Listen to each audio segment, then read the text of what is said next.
somebody who's into Halloween. Not that we don't like Halloween, all of us do, clearly, but none of us have that as our number one.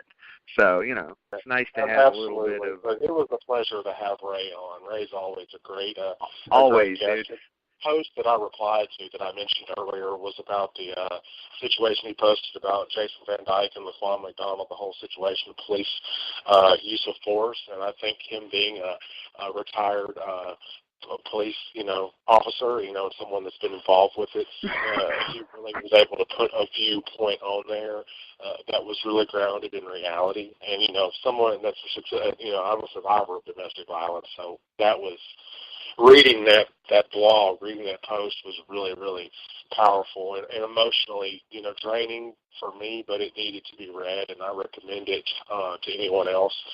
It's chicagonow.com, a former cop's view of police use of force, and it was posted on October 6th, 2018, on the link to it on his Facebook page. So if you haven't read it, I suggest you go do it. It's great stuff. Oh, yeah. So, I posted earlier that, let's talk some Chicago fucking rippers on the Travis and Vic Facebook. Watch out now, you'll be back in Facebook jail, Travis, damn it. Oh, no, it was not on the Facebook page. It was on the account, the other account, because, our Facebook page is Drunken Horror Adventures now. And our good buddy John Borowski, he of H.H. Holmes documentary, serial killer culture, Albert Fish, all that shit, Pan's Ram, fame, documentary fame, he comments, I would like to make a doc on them about the Chicago Rippers. I would love to see that because they are underreported. Yeah. So, Blake, can we go through this timeline real quick? Because we kind of bounced around it with Ray, and that's kind of what we do. We're not real structured whenever we have a guest on. But I do want to kind of just get to the meat and potatoes of this whole thing because it's important to talk about. If you want the entire thing, you can look it up online. You can listen to some other podcasts. You can also go to YouTube and watch the documentary. But I do want to go quickly through some of the series of events. First of which was the first victim of the gang, of the Chicago Ripper gang, obviously, was 28-year-old Linda Sutton. And this is the first known victim who was abducted on May 23rd, 1981. And she was abducted right by Wrigley Field, from what I understand, Blake. And this was the one that I said that was abducted by during the daytime. Now, she was a sex worker, to my knowledge, so kind of easy to pick up a sex worker. But I would think when they first found this body that they would think that, you got a Gary Ridgway type character on your hands that are just going after hookers because they're an easy target. Robert Hansen, rather, right. In Alaska. They find hookers all the time, and they still attribute it. They found a dead prostitute in Seattle someplace. Ridgway did it. That's sort of like the default go-to answer because he did kill so many. It becomes, even if it's not true, it sort of becomes where people believe it, because it's just how it is. Oh, yeah. Yeah, for sure. So anyway, Linda Sutton, 10 days later after the abduction, her body was found in a field in Villa Park, Illinois. Again, Ray was talking about he worked that area. Her body had been mutilated and her left breast amputated. We had talked about earlier how the left breast was the thing, which is it's a weird thing. Just a aside here. In my experience, okay, with the women I've been with, if they're right-handed, their right tit's bigger than their left. Not by a lot, but enough to be noticeable. It's true. So, maybe they're going off after a bunch of women. I don't know. Fuck it. I don't know where I was going with that. But anyway, let's move on. It was somewhat offensive, I can guarantee you that. Yeah, but I decided I didn't want to go there. So you got to give me credit for being you bring up a good point, about the timeline of the victims, because it was almost a year before the gang struck again. I find this interesting. The second victim was Lorraine Borowski. And it was weird to me that she had John Borowski comment. Part of me wonders if there might be a connection there. There's some form. You know what I'm saying? Like a family member, a relative, possibly? I don't know. It was just, I don't know. Chicago. Yeah, it was just strange that he commented on it. I mean, I like John's work a lot. John's a great guy. He and I are friends, and I check out his stuff all the time. But it didn't occur to me till just this moment, as we were talking about, you making the post about talking to Chicago Rippers, and then John Borowski comments on it, and then we have a victim whose name was Borowski. She's the second victim. And, I mean, she was a successful real estate, person. So she didn't fit the MO of being a sex trade worker or a woman of the night, So. Yeah, absolutely. Well, let me throw this out real quick before we go forward on the Chicago Rippers, because I feel like I'm going to forget it otherwise. Today is actually the 41st anniversary of the Chi Omega attack by Ted Bundy in Florida State.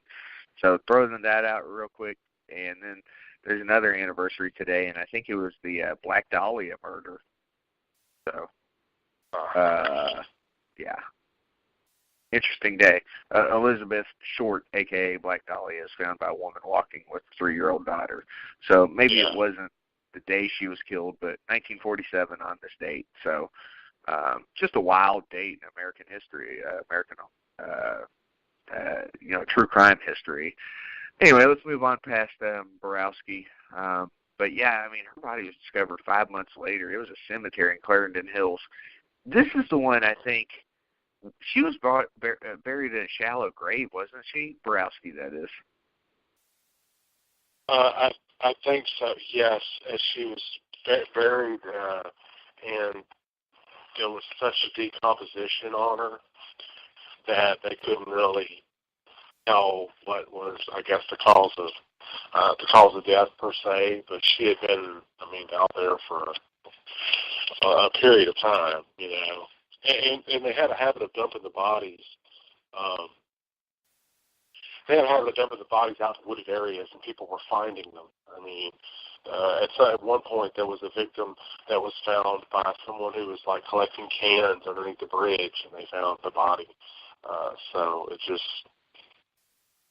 it's weird how that works, One of the things that these guys did to subdue their victims, when they would catch them, torture them, remove their breasts with a piano wire, by the way.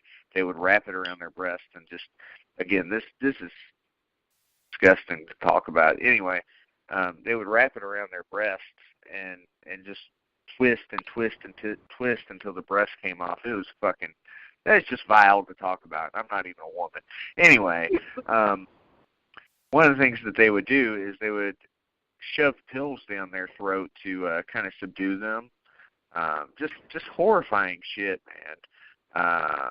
But anyway, 2 weeks after Borowski's body was found at the cemetery in Clarendon Hills. Welcome back, Vic. What's going on, buddy? What's up? We're just going through this disturbing saga of the Chicago Rippers. So 2 weeks later, after they found Borowski's body, they abducted Shui Mack. Is this the Chinese one, Blake? I'm only going off of the name. Yeah. Yeah, she was. She was the one that was from Hanover Park, a village northwest of Villa Park. Her body was not found for 4 months. Now, this is the one that had gotten into a fight with her brother and was, told to get the hell out of the car, right? Hey, but there's more to that story. I didn't get to mention it earlier after doing some secondary research. Go into it, man. Her parents were following behind the car, but they didn't see her get out, and then they drove on home. Then they went back to look for her, so it's an awful situation.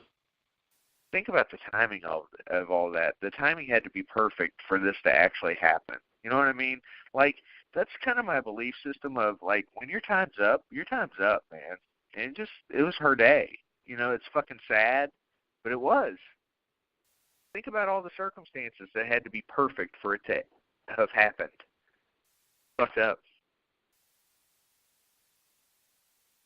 Well, 2 weeks after they abducted her, they picked up Angel York, who I think was also a sex worker. I could be wrong. I think she is, or was. And they picked her up in their van, handcuffed her, and then slashed her breast before throwing her out of the van. And she was still alive. But York's description of her attackers failed to produce any leads, so that didn't get anywhere. She was probably fucked up, shaken up, shooken up by this whole thing. Couldn't find, the Ripper crew from whatever she said. I'm sure she was drugged, like I said. And, they kind of were quiet for a couple months, and then on August 28, 1982, the body of Sandra Delaware was discovered on the bank of the Chicago River. She had been stabbed, strangled, and, again, her left breast was amputated. So these guys, they're getting a taste for it, and they're just starting to go more and more. And they seem to be very opportunistic, Blake. I mean, kind of like BTK in a way. They weren't so much stalkers, but they did wait for their opportunity. You know what I mean? Like, I just get the feeling they just drove around at night, just picked up whoever seemed to be a good target. Yeah, and I think the part of it was weird because at first it was like this, it was almost like an MO of they're going after sex workers, they're going after prostitutes. And then they started grabbing people, women that weren't prostitutes. So then I think that might have thrown the police for a loop at the time because they didn't know. All of a sudden it changed the motivational factor that they might have perceived with the victim choice changed. And then it kind of went back a little bit. So there were some sex workers, some not. And I think that was part of the reason they were able to,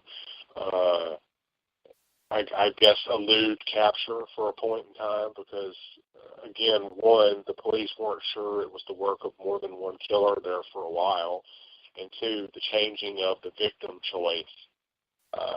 Almost the only reason the police would have put two and two together, I think, about that is because the method of murder and that the mutilation was the same. But the victim choice was different, Yeah, definitely. Well, so now, September 8th, 31-year-old Rose Davis was found in an alley having suffered almost identical injuries as Delaware. A month later, they committed their last crime. Their victim, and this is the true hero of the story, not the police, not the investigators, in my opinion. It's Beverly Washington. She was a sex worker, too. Found by a railroad track on December 6th, again, 1982, the year of my birth.